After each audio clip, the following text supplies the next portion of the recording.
92.3 Radyo 5 True FM, dito tayo sa totoo. Kapatid, si Kuya Poy po ay nandito na ulit para maglingkod sa inyo. Ayan, at syempre, eto na nga, dahil ang oras natin it's 17 minutes makalipas ang alas 12 ng tanghali. Balik na tayo sa dati. Merong magtatapat. Ngayong talaga namang ang init ay tapat na tapat din.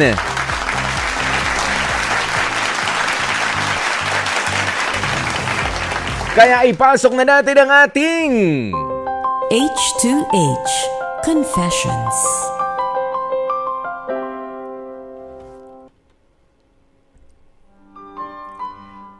Dahil nga ho sa init ng panahon, mga kapatid, uhaw sa pag-ibig itong si alias Louie na nagawang pagsabayin na ligawan sina alias Elise at Trina. Matapos ang isang buwang talking stage ay sinagot si Louie ng dalawang babaeng pinopormahan niya. Ihinto na raw sana ni Louie ang panliligaw doon sa isa, kay Elise. Dahil nauna na pala siyang sagutin nung isa pa na nililigawan niya na si Trina. Ang problema, biglang sinagot na rin si Louie ng backup niya sana na nililigawan na si Elise. Kaya naman kausapin na nga po natin itong si Louie, mga kapatid, at i-share na rin ang ating live stream for today. Louie, magandang tanghali sa'yo. Magandang tanghali din po, Kuya Poy. Kumusta ka na ngayon? Nalilito kung sino ba ang girlfriend mong tunay? Opo, Kuya Poy. Kumusta? Kailan ka sinagot nitong si Elise? Noong 14 po. April 14. Tapos si Trina, kailan? Noong 27 din po. Ano yun? March 27? April din po. Bali, 2 weeks lang po yung pagitan. Paano? Medyo nagputol-putol ka ron. Sino na unang sumagot? Si Trina? Opo. Okay, kailan yon?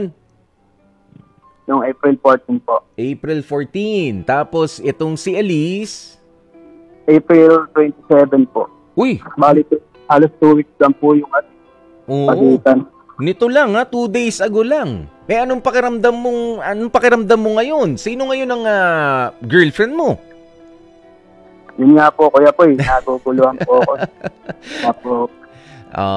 Ayan, alam mo, ano sa tingin mo ang mali sa ginawa mo? Meron ba? Nasabay mo silang niligawan?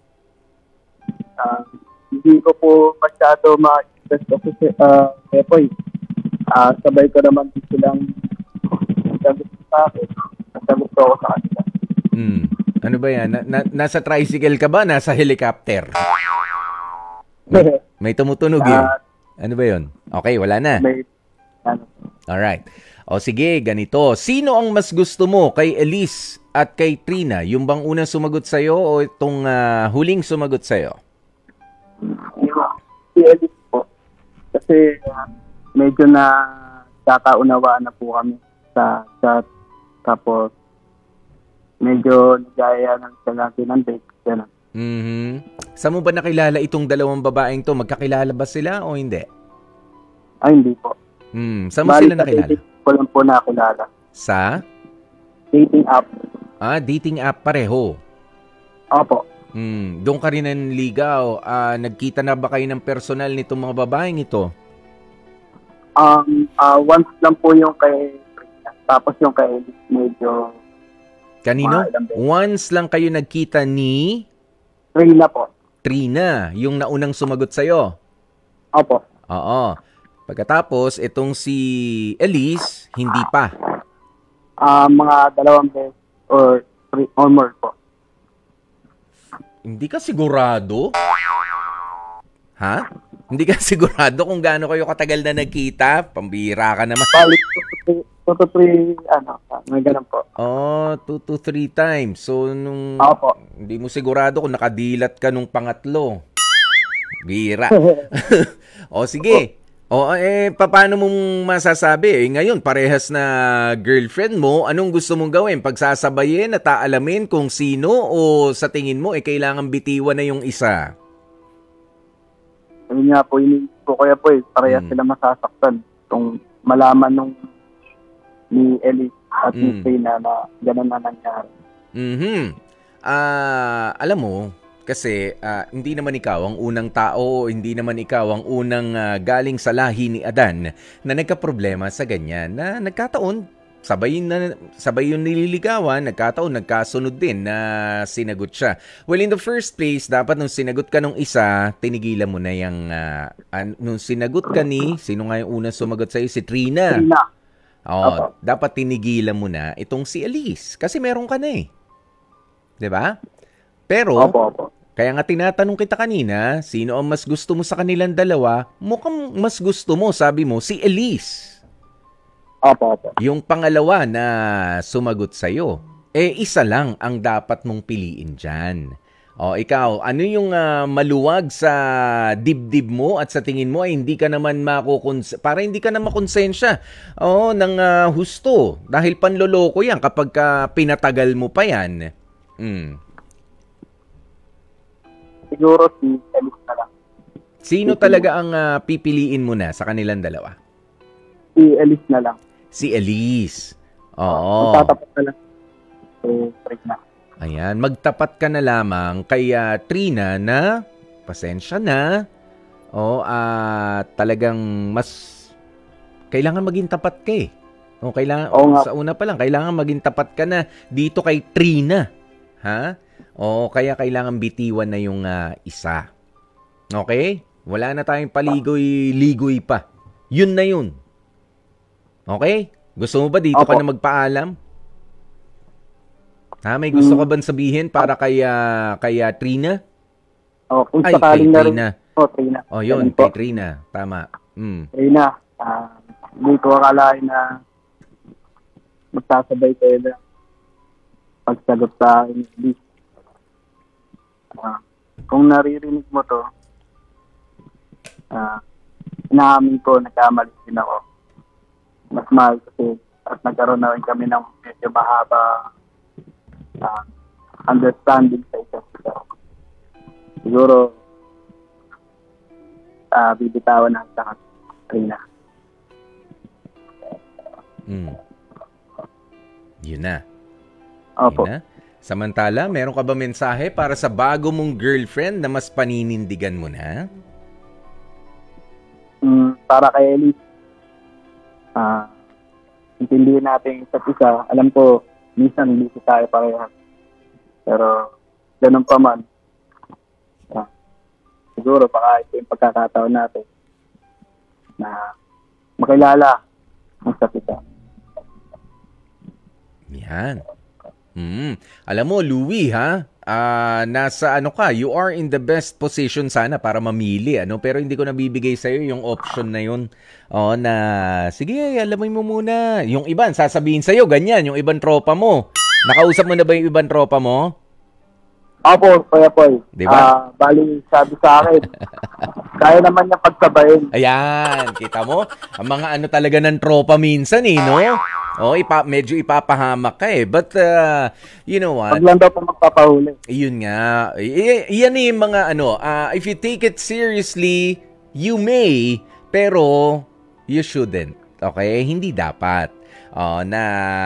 Kasi nga, yun na, kapag ka nahuli, yan na magiging problema. Kapag ka nag-aagawan na sa oras, sa panahon, 'di ba? Sa mga araw na gusto ka makasama, ayan na, problema na yan. Louie, hindi na maganda. Kaya you cannot have the best of both worlds. Yun yung mensahe ng ganito mga pagkakataon sa buhay natin, na it seems like it's a win-win situation, pero kapag ka hindi ka rin nag-decide ng maayos at ng mayroong respeto sa emosyon ng mga tao, lalo na ng makakarelasyon mo, hindi rin magiging maganda. Magkakaroon siya ng bitter taste in the mouth. May pait yan sa bandang huli. Okay? Tama po. Yeah, maganda lang tignan pero hindi magandang maranasan.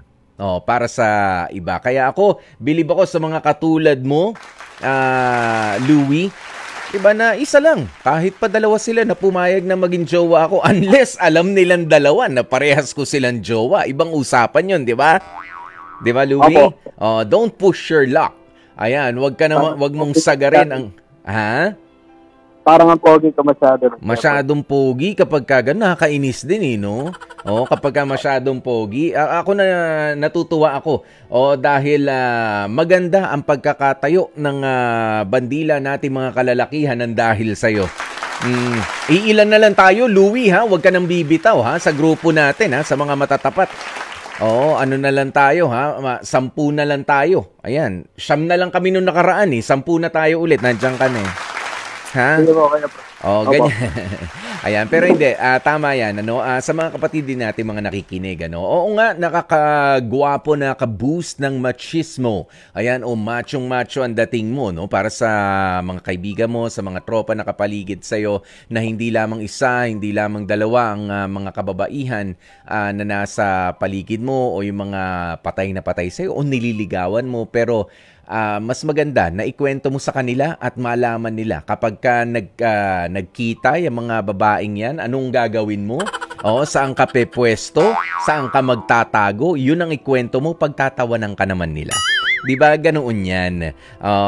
Talagang nakakatuwa na merong nag-feed sa ating ego, pero wag nating hayaan na mag-enjoy tayo na dahil sa mga babae. Doon lamang lalakas ang ating loob at mararamdaman na tayo ay mga tunay na lalaki dahil mahigit sa isa ang nagwawala sa atin o ang sumasagot para sa atin. Hindi. Ang tunay na lalaki ay okay na sa isa lang. Okay ba sa iyan? Opo, okay. Pogi mo rin, no? Love question of the day.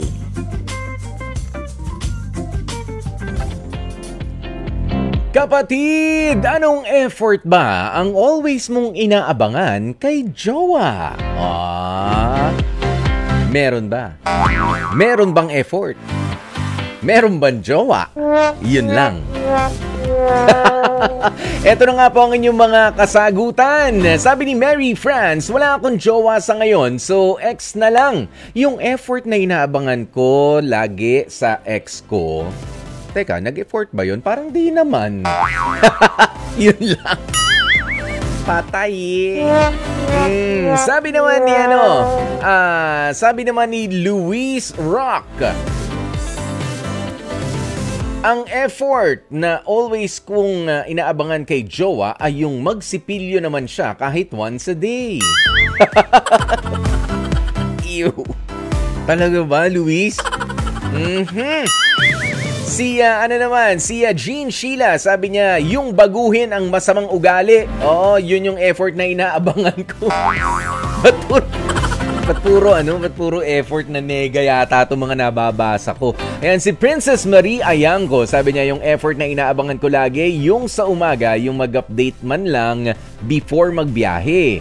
Yan lagi ang problema ko sa kanya. Napaka malilimutin. Oo nga. Uy, lalo na doon sa mga o mag-message ka naman kapag ikaw ay halimbawa sa isang bahay nga kayo pero hindi kayo nagkikita. Ayan, i-update mo naman ako kung nakapasok ka na, update mo naman ako kung nakauwi ka na ng safe, ganyan. Alam niyo yung iba, hindi ko alam kung nagpapa-cute o nagpapa-importante na gustong sila pa yung, nakauwi ka na ba? O nakarating ka na ba sa opisina? Ganyan. Kayo na, you take the initiative. Oo, hindi yung may isang tao, merong nag-aalala sa iyo, nakarating ka ba ng ligtas? Hindi ka ba nagkandahilo-hilo sa biyahe? Hindi ka ba, 'di ba? Yung mga ganyan, if only to let them know ang inyong mga partner na you're safely there kung saan ka man pupunta. Lalo na sa panahon ngayon. Ganun naman dapat. Kaya nga tayo cellphone nga kung ano-ano mga TikTok kung ano-ano sa mga TikTok, sa mga Facebook na mga chika na mga kung ano-ano mga na-share nyo na pero hindi nyo ma-share na mahal, safe na ako nandito, hindi man lang masabi. Bihira. pagod. Ito, sabi naman ni Darwin Rosel, yung lagi siyang nagte-text sa akin kung pauwi na siya para sunduin ko. Uy, pwede rin yan, ha? Sweet niyan. Sige, pauwi na ako. Sundo muna ako. In fairness, nagpapasundo pero, di ba nga, umi-effort pa rin naman. Sabi niya, Alma Aranilio, kung sakali, yung effort na ilibre niya akong magkape paminsan-minsan. Yan yung always kong inaabangan kay jowa. Coffee is life. Kahit mainit ang panahon, para ramdam ko pa rin ang kaba at init sa relationship. Yan ganyan. Maraming salamat sa iyo, Alma Aranilio. May iba pa mga sumagot dito no? Kanina, hindi ko lang ma-refresh na kung saan doon. Pero batiin na natin muna ang marami sa mga nakatutok sa atin at nag-share ng ating live stream for today. Opo, sina Andeng Bongo, sina Gail Enriquez, Remy Ibasco, Aleni Junco, Maika Cardenas, si Jumpy. Ayan, thank you Jumpy, ha. At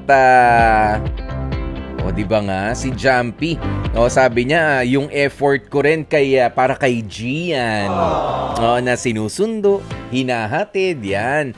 Wag niyong anuhin, ha. Wag niyong sinisino-sino yung mga pahatid-hatid, pasundo-sundo, mga kapatid. I-appreciate nyo naman yung partner nyo. Ayan, pero syempre, sa pag-appreciate ng sa inyong mga partner, nagpapagas din naman kayo paminsan-minsan. Yung ganyan. Hindi yung papasundo kayo, papahatid, papadaan pa nga dito, may bibilhin na ganun, tapos sinold up nyo pa yung partner ninyo. Pagasan nyo rin paminsan-minsan, hindi masama yun. Dear Kuya Poy,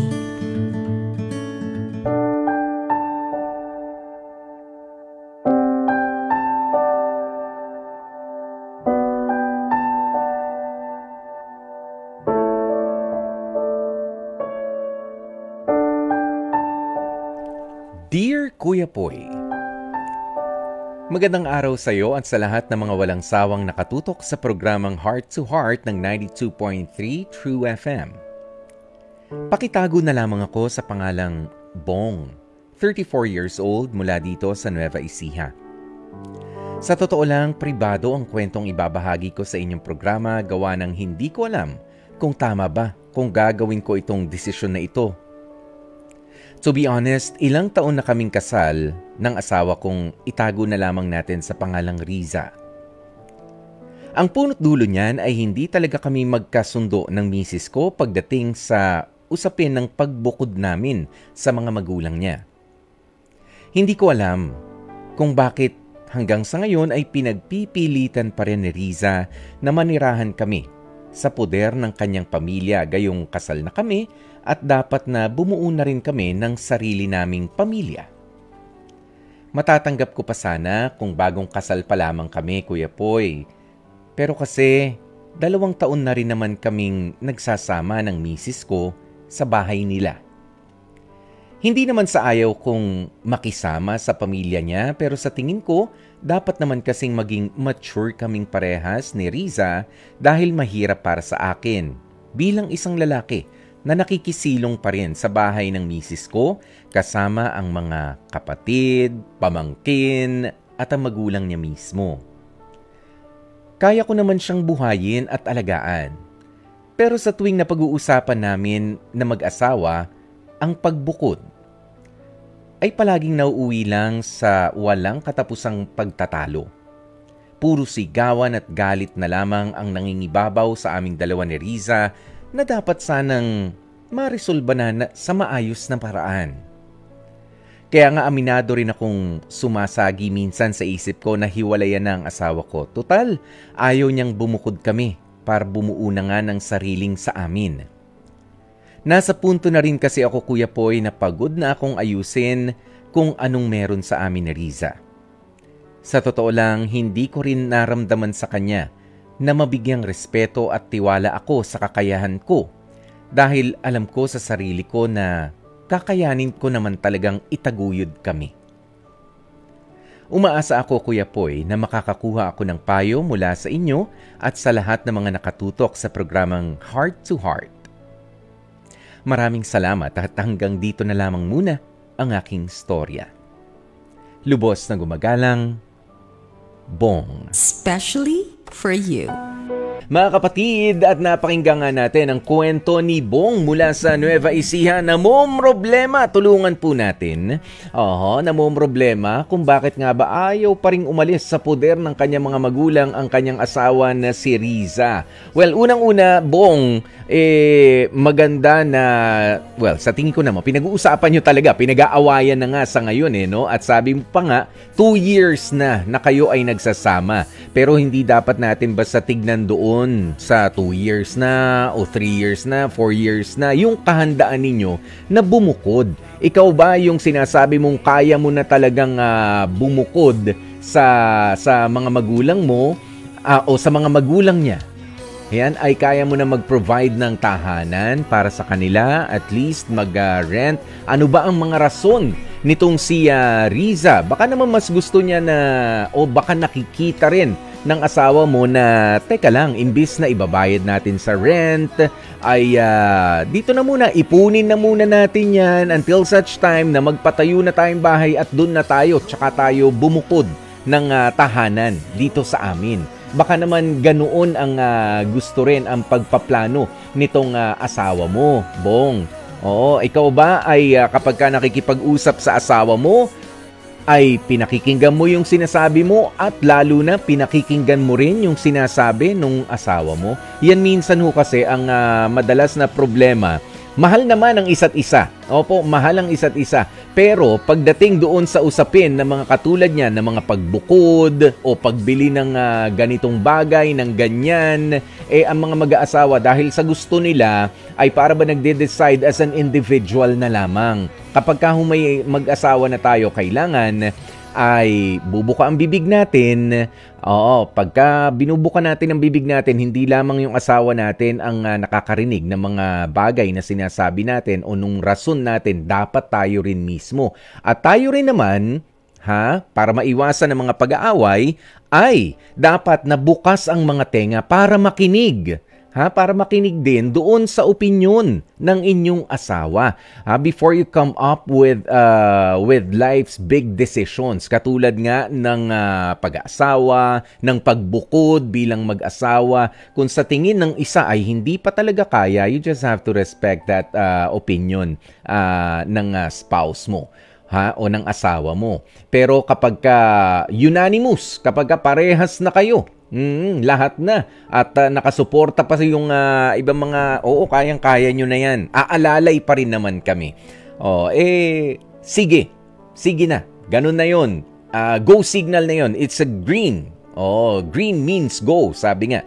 Pero talagang we have to be considerate. Hindi yung pride yung nangunguna sa atin.